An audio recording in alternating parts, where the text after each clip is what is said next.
Today, I am going to be continuing teaching on Cutting Through Spiritual Materialism by Chogyam Trungpa. Today, the chapter is titled The Four Noble Truths. So he says that we've come to an understanding of ego, and based on that understanding of ego, we work on transcending it, or that you might say is the progression. We work with in his words, the hallucinations of the fifth skandha, which are the six realms, and then the discursive thinking. He used the analogy of mentally jumping around like a grasshopper. The fifth skandha is like a soap opera. There's an inner critic there. He talks about the movie-like shows that are in the fifth skandha. So we have to start where we are. And so what that means is starting with the beginning teaching of the Buddha on the Four Noble Truths, that this was the first teaching the Buddha gave. And these four truths are the truth of suffering, the truth of the origin of suffering, the truth of the goal, and the truth of the path. And now Chogyam Trungpa Rinpoche presents this in a very unorthodox way. But on the other hand, it is quite clear what he is trying to transmit to the reader. So we start with the first truth, the truth of suffering, that we have to begin here with the confusion and, in his words, insanity of samsara. That we need to make a connection with our suffering. And he uses the Sanskrit word, which is dukkha, D-U-H-K-H-A, and defines that as meaning suffering, dissatisfaction, or just plain pain. The dissatisfaction occurs because our mind is continually spinning around endlessly. That the mind doesn't settle in one place, that it keeps jumping from one place to another, to another, to another, that there is this dissatisfaction feeling that there's something in our life that is incomplete, not quite right, not enough.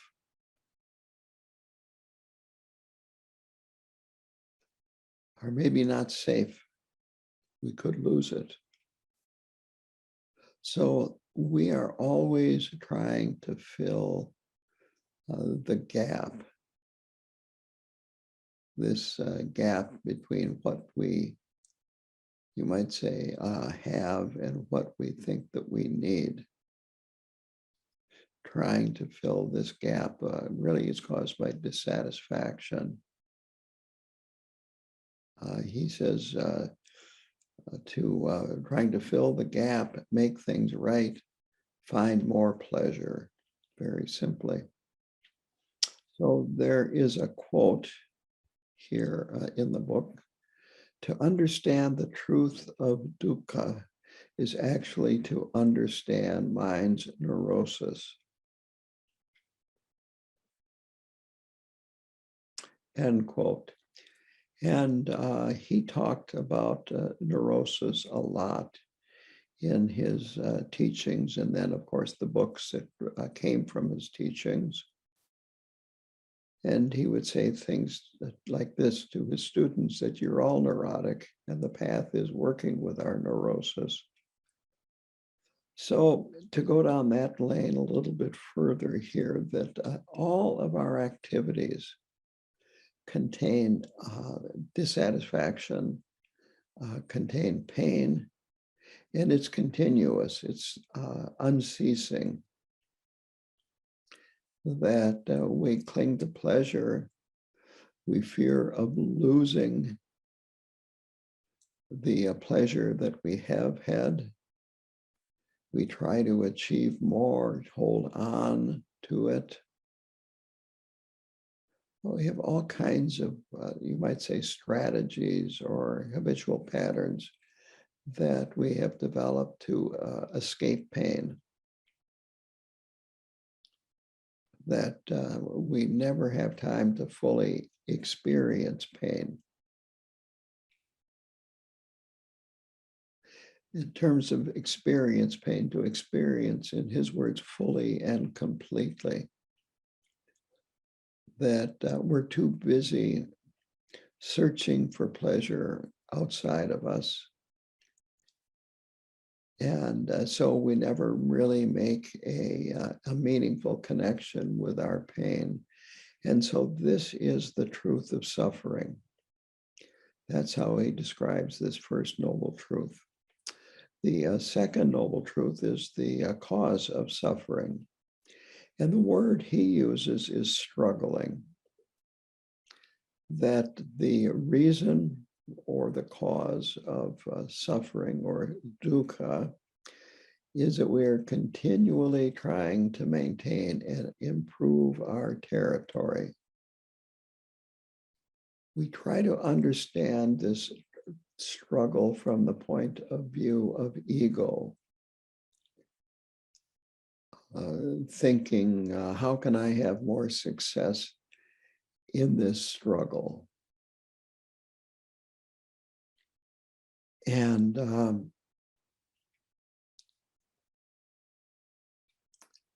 so he says it gets really quite bizarre in terms of our thinking and our approach, that ego causes us to think that the solution to this constant struggling is to struggle with ego.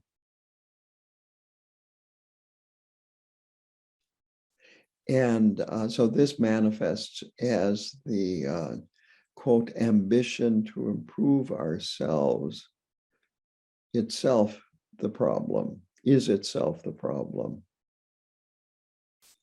So that in order for us to see the cause of suffering, we have to see that this ambition to improve ourselves is itself the problem.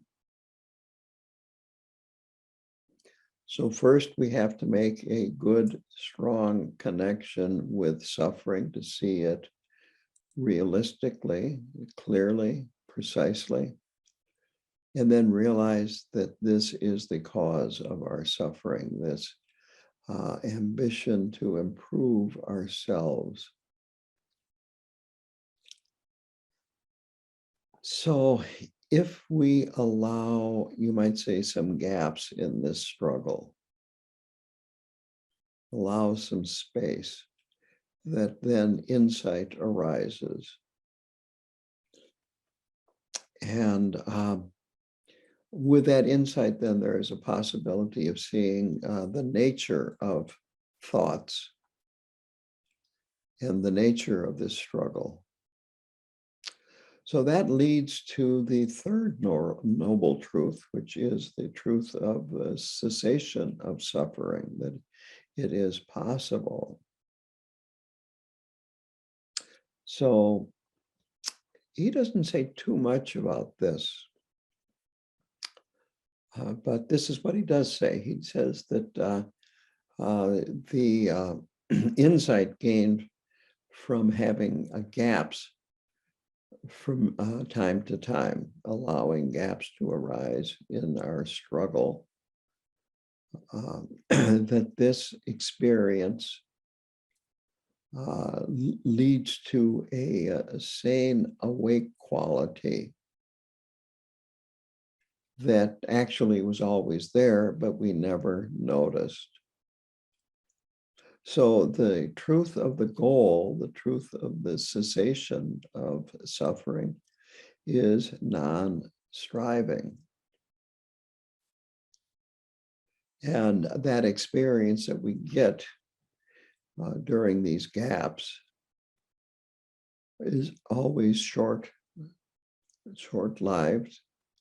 And so this is an indication that we need to travel the path to experience these flashes of insight at a much deeper level.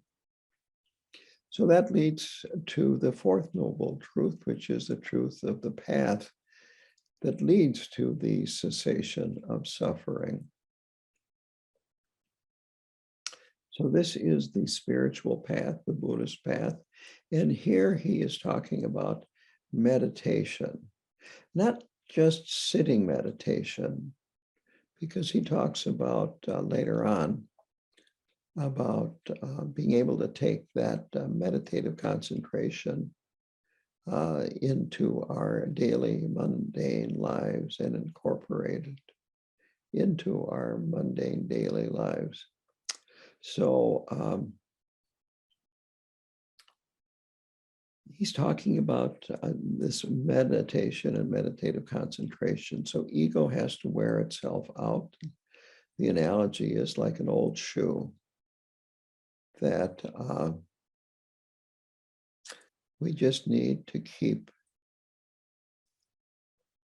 walking if you're going to wear out an old shoe. And so if the ego is going to wear itself out, we have to keep meditating, keep practicing. And so he talks about some of the pitfalls of meditation. And the first is that meditation is not about having an altered state of mind. It's not about spacing out.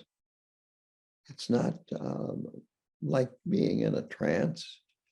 And it definitely is not like having wonderful, fantastic experiences, whether it be an experience of bliss or whatever. That none of these are actual meditation, at least Buddhist meditation. So he says it's not about developing concentration. It's not about controlling the mind or visualizing an object.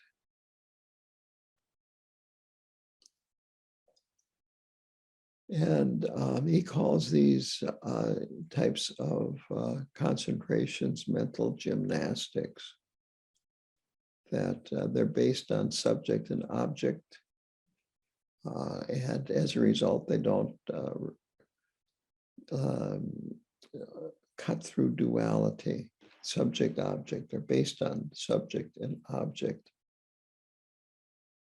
And these practices can solidify the objects rather than dissolve the solidity. He says that these kinds of practices unintentionally end up going for our heart, quote unquote heart. And what he means by that is not necessarily our physical heart, but our this heart center right about there in the middle of the body. That these practices solidify stillness and stability. In a previous chapter, he talked about there being a picture of a frozen waterfall on the wall of the house that the monkey was in. And it's kind of like that this solidifies stillness and stability. And from there, it's possible to really go downhill in terms of your meditation practice. It's possible to become too solemn, too serious, too rigid. and missing the openness, because there's no openness if things are strict, rigid, solemn, and so forth. That there's not going to be any sense of humor, which he talked about in an earlier chapter also. That you run the risk of becoming dogmatic, authoritarian, and a strict disciplinarian. So none of these things help us progress along the path. They actually keep us from progressing along the path. So we have to be careful how we are approaching our meditation practice.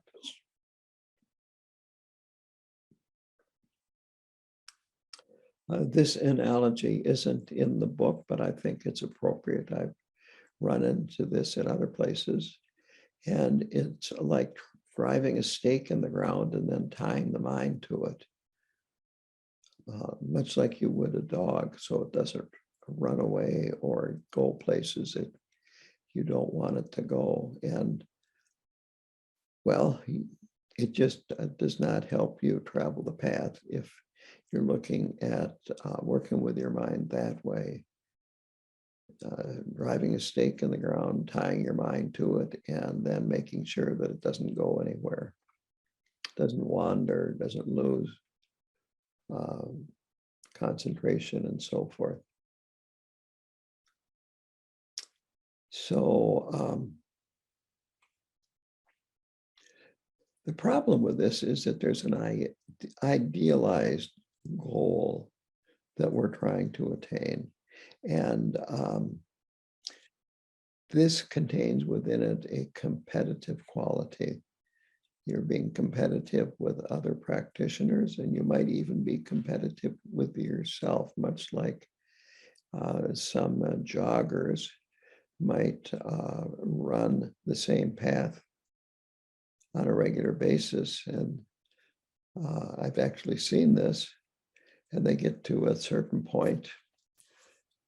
It might be a post, if this is in, let's say, a park, a marker or something, and they touch it, and then they look at their watch, which is up on the stopwatch function, and they're checking. And so we can easily get into this when we meditate. We've got this idealized goal. We've got this future that we want to attain. We're keeping track.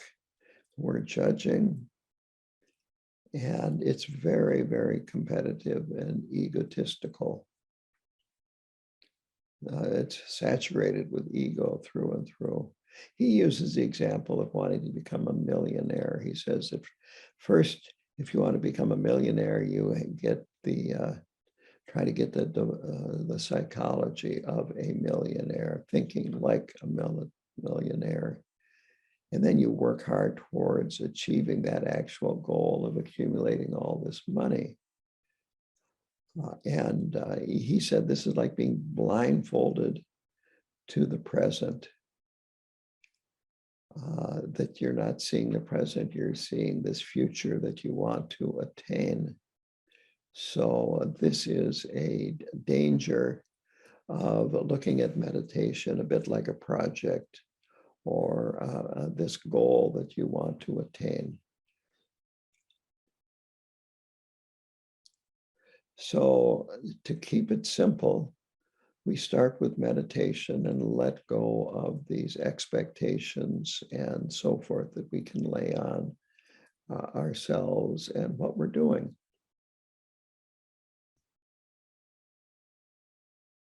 So he talks about meditation practice as being a way of stepping out of ego. That when we focus on the present, that we are distancing ourselves from focusing on ego attainment. That just focus on the present and don't be too concerned about attaining things. Quote, any meditation practice concerned with transcending ego is focused in the present moment. Very effective way to live throughout the day is not just on the cushion. That was the end of the quote here. I'll read it again just for clarity. Any meditation practice concerned with transcending ego is focused in the present moment.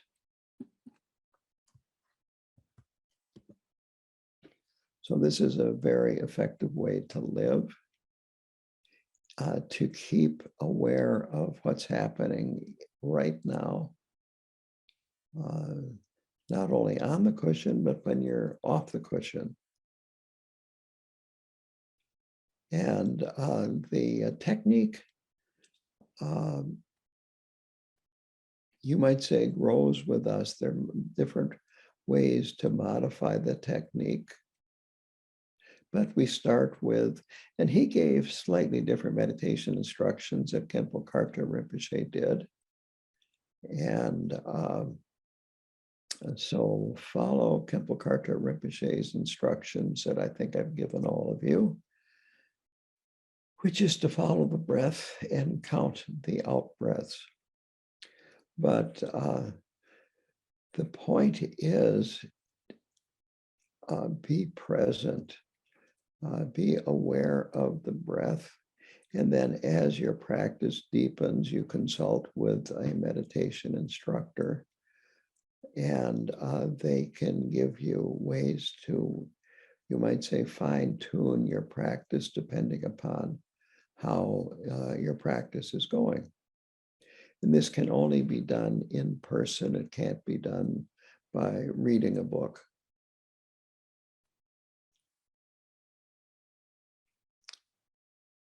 So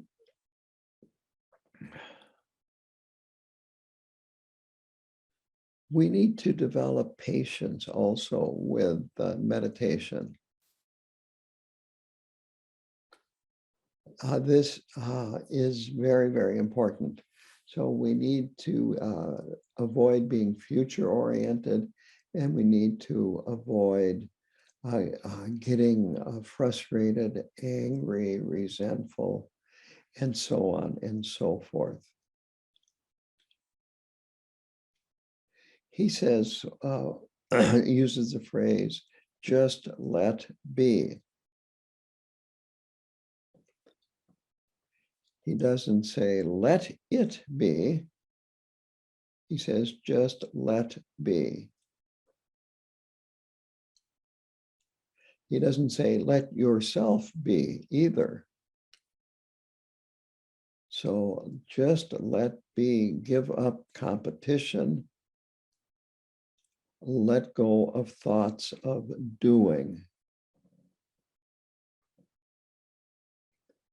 That you can make this contrast, in fact, of doing and being. And he's talking here about being. Just let be. When we can do that, then spaciousness enters. That a feeling of basic intelligence. He doesn't use the term Buddha nature, but I believe that is what he's talking about here when he talks about basic intelligence, that this will start shining through, you might say, in the gaps. And when that happens, you begin to understand the truth of the path, that of simplicity, of ending the struggle. So he says that when we are meditating off of the cushion, that a very good example is walking meditation, where you pay attention to the movement of the feet as you walk. And when you be one with the feet, just experience the feet walking, not thinking about what your feet are doing, but just experience what they are doing. And then you get this experience of sharpness and simplicity. That this is always in the present moment, it's always there, and it's a matter of, can you experience it? So we start by training with walking meditation, but everything that we do in our mundane life, we can join it with meditation. When you're eating, some of you, maybe many of you, have eaten with me mindfully, where we eat in silence. And I have a singing bowl by my plate, and I give the instructions to, when you hear the bowl singing, stop eating and listen to the sound. And when you can't hear it anymore, then return to eating. And just being in silence, and then me ringing the singing bowl 3 or 4 times during the meal. When the meal is over with, people sometimes say that the food tasted so good, or I have to get that recipe, or I ate less than usual and was still full, and so forth. So really anything that we do, we can join with mindfulness. And what happens is that then we start seeing life as both beautiful and as meaningful. We see, he used the term dignity, that each movement of the body has dignity to it, and is very precise. So he then goes on and talks about speech. And speech, he says that ideally, when we are in the moment, maybe ideally is the wrong term, that when we are in the now, in the present, that one speaks and then allows space, and then speaks again, and then allows space. That when you are talking mindfully, you use slower speech than you would other times. That you don't overload the person that you are conversing with. You give the other person time to respond to what you have said.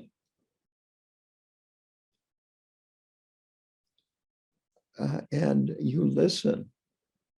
That normal speech, he said, is full of aggression. It's full of speed. And speed really is very closely related to aggression.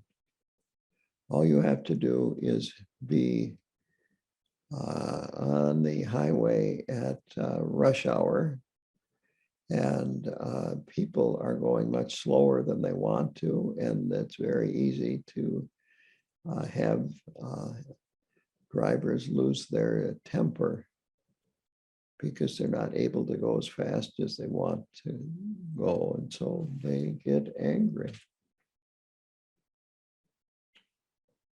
It's good to observe yourself and see if, when you have to slow down for whatever reason and whatever the situation is, how quickly you start becoming,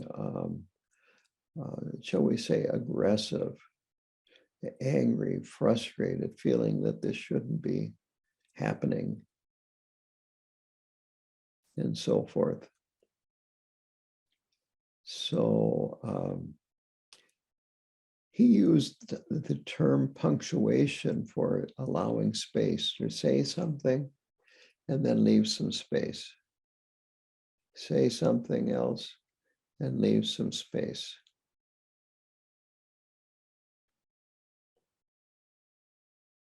And that space can carry a lot of meaning. I think that's a better way to put that. That we want to avoid overloading a person that we're talking to with information.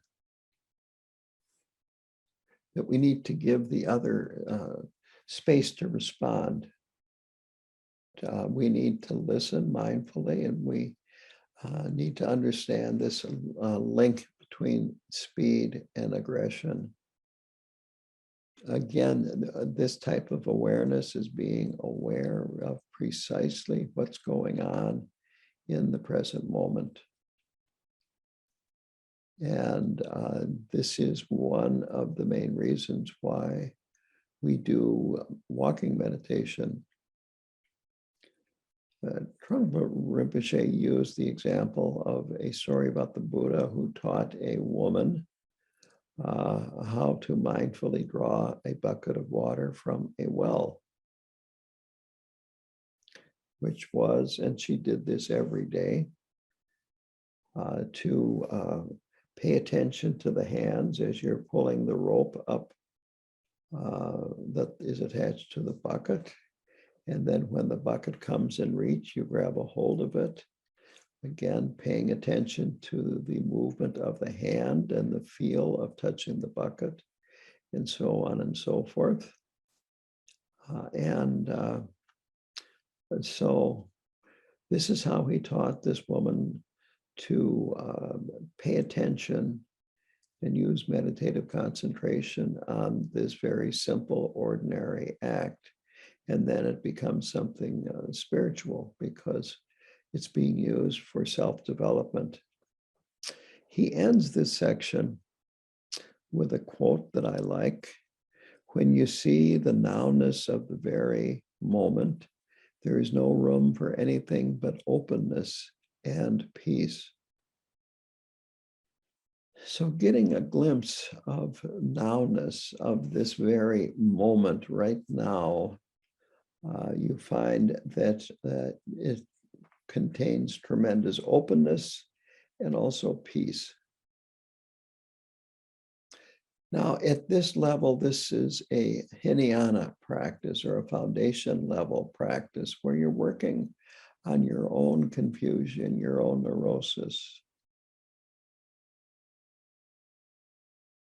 So the first question is, how does one let be? And the answer is to be satisfied with whatever situation arises. Also, don't look for entertainment in external sources. That avoid thinking and acting on this thought. What I'm doing now is not entertaining enough. I'd like to do something else. That would be much better because you're not in the present anymore. Now you are thinking about the future, making plans and expressing your dissatisfaction with what's happening in the present. So in speech, he says, just communicate and allow the gap. And when you say something and then pause and let this gap arise, let go of wanting a response from the person. That this is very important. In other words, don't have an agenda in the conversation, whether it be that you are looking for them to agree with some feelings that you have about, could be anything. Could be that you want them to agree that so-and-so is a problem. Just keep it, I'm just keeping this example simple. So then you go talk to another person and try to, the response you're looking for is, yes, this guy is a problem. I agree with you. So he says, just give up your desire to be fed by the person that you're having a conversation with, this wish to have the right response, so to speak. And when we give up that, then the gap automatically surfaces. The second question is, it's about preparing oneself for the path. How do you do that? And the answer is that we have to be patient, that we come to the path with expectations that need to be worn down. And now, again, remember that he is talking to a Western audience in the United States, but Westerners. So we come to the path with expectations. And these need to be worn down, that we need to develop a proper relationship with a teacher, to see this teacher not as a savior. And we have to, in his words, not be too busy trying to, quote, understand reality, end quote. That if we try to go down that path, or if we concentrate on saving ourselves, that the path becomes full of pain. It becomes even more confused and more samsara. So all of this, behind it all is ambition. So we need to give up this ambition to be something, somebody, and to just let gaps happen. That with these gaps, there is this opportunity for our basic intelligence to shine through. And he says that when that inherent intelligence does shine through, that this is an indication that really tells us that we're not fundamentally bad, that this is our inherent nature, and so forth. So that's another point, is avoid this thinking that you are fundamentally bad, that other people can attain this, but I can't because I'm flawed. So the third question is, how do you deal with practical life situations while trying to be simple and experience space? So the answer is that that space and earth are in a relationship, that it is looking off past the horizon where you're looking at space, but it is kind of defined in this relationship with there being a horizon. So he feels that the earth's outline kind of helps define the space. By being mindful and going through our daily lives carefully and precisely, that this helps us, you might say, define space, in his words, that we don't romanticize space, that everyday experiences help us define space. And when you experience this spacious quality, bring it back into your daily activities. He talks about claustrophobia, feeling like you are locked in and can't get out, and there's very, very little space. So he says that if we look at the little things in our life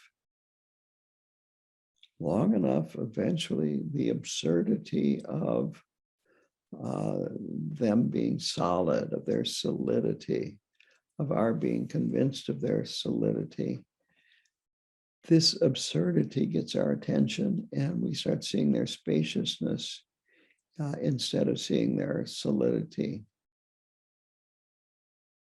The next one is, how do you relate to the impatience that accompanies the waiting period, waiting to start on the path? is what is being talked about here. And the answer is that impatience means you don't understand the process. This process of wearing out the old shoe. That if you see the completeness of the process and traveling the path, then you won't be impatient. The fifth question is, should I cultivate calm thoughts? And Rinpoche answers that all thoughts are the same when meditating. We don't pick and choose thoughts and treat some differently than others.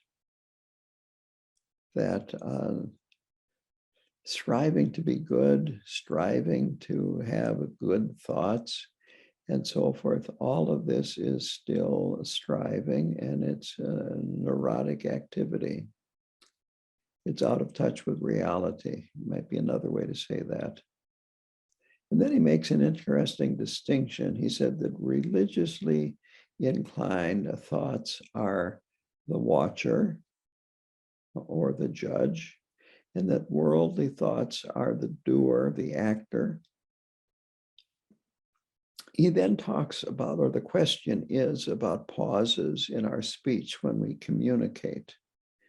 And the answer is that usually we are speedy and push ourselves on other people.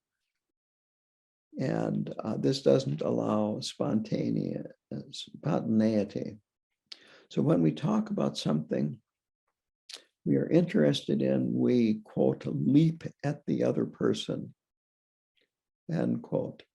That we need to acknowledge first the openness that allows our basic intelligence to begin to function. The seventh question is, why don't people move on to the origin of suffering once they see the truth of suffering? And the answer is paranoia, that we want to escape it, not use it as a source of inspiration. Some, he says, that who can't escape it come to understand it, because you might say they have a golden opportunity. They can't escape it. So instead they investigate and learn its ultimate nature. So you might say, our duty is to be inquisitive, to want to investigate suffering. What is it? Why does it arise? And this allows us to realize the truth. So instead of trying to separate yourself from suffering, it is when it arises in our lives, it is to get to know it better, understand it at a much deeper level. The next question is, where does motivation come in? So he uses the term, quote, inspired motivation, end quote, that this is beyond thought, beyond conception, and it's part of our basic nature, this inherent intelligence. It is an intuitive, primordial intelligence. And this is the source. This is where intuition arises, and it is very precise. So then can you work on your mind by controlling the physical situation? And Trungpa Rinpoche begins by saying there's always a cause or a communication between mind and matter, that on the other hand, you can't get around the problem of mind by manipulating outer objects. It may be that you can benefit greatly from doing exercises, both mental and physical, But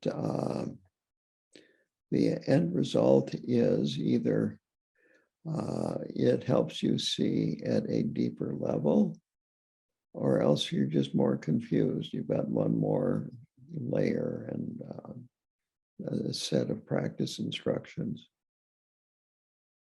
So we need to realize that confusion, the origin of confusion is mind, and that this is where the work needs to be done. He talks about mind and matter being interrelated, that matter reflects the mind and mind reflects to matter, that we are, as we are confronted with our neurosis, we have to be direct. We have to relate directly to these objects in the mundane world, whatever they may be. We need to avoid thinking that we can get around our problems by manipulating matter. If I just move to southern Arizona and retire out there, everything's going to be just fine. The problem is this hostile work environment that I am in. If I can just get away from there, no problem. Or people can think, well, if I just go and do a solitary month-long retreat, things will be much better. And then you go do a solitary 1-month retreat and you find while you're in retreat, instead of doing the visualizations for the practices that you're doing, you keep thinking about all the problems that are going on in your life back home. You find that there's no point for you to be in a retreat for a month, because it's no different than being out of retreat for a month. Either way, the mind is spinning around and all kinds of thoughts and judgments are going through it constantly. So how do I accept ugliness that I see in myself? This is the final question. And so he says, investigate it. Don't try to hide it or even change it, that ugliness is a concept and good and bad are concepts. So his advice is to get to know yourself fully, without judgment, without words or concepts. That opening up to oneself fully is opening up to the world. The question is, he said, just let be. And what is the difference between let be and let it be? With let it be, you have a subject and object. Let be, ideally, maybe again, that ideally is the wrong way to put it, but it is pointing in the direction of not subject and object, not dividing up into self and other. Just let everything be. Yourself and everything else, just let be. The question is that I did a week-long retreat with a group, and it was led by Mingyur Rinpoche. And I was present also along with the questioner. And I felt that it was greatly beneficial.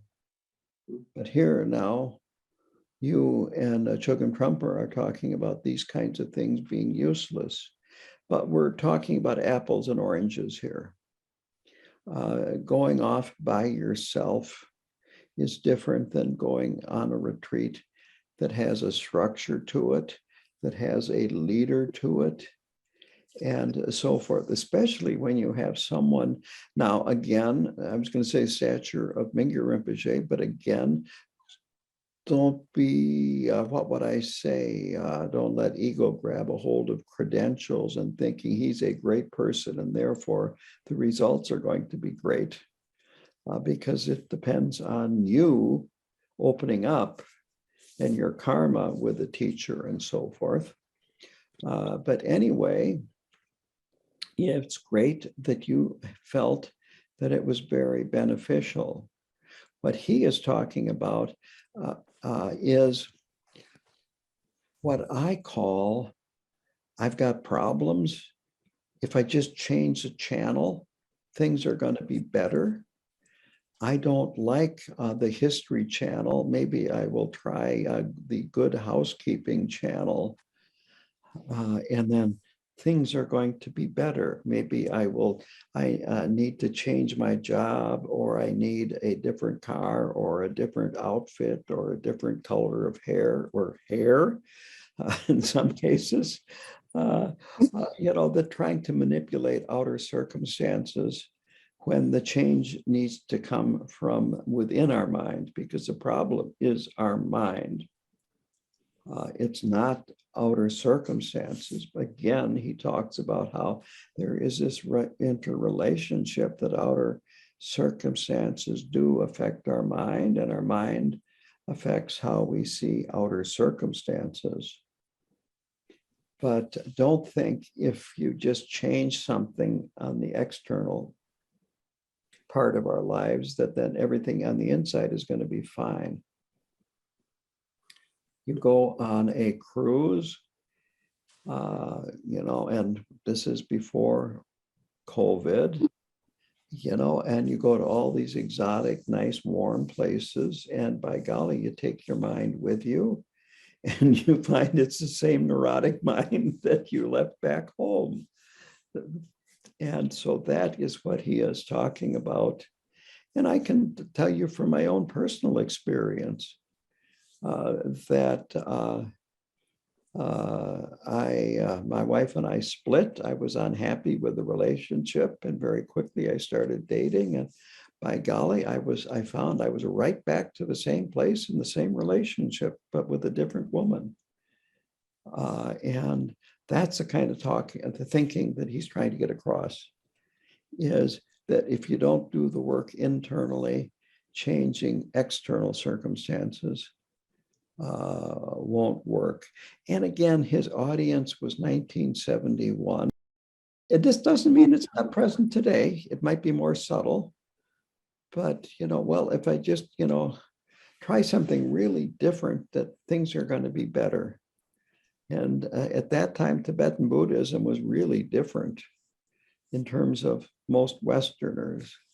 But even now, with a lot of Westerners, Tibetan Buddhism is really different, or what they think Tibetan Buddhism is really different from what it actually is.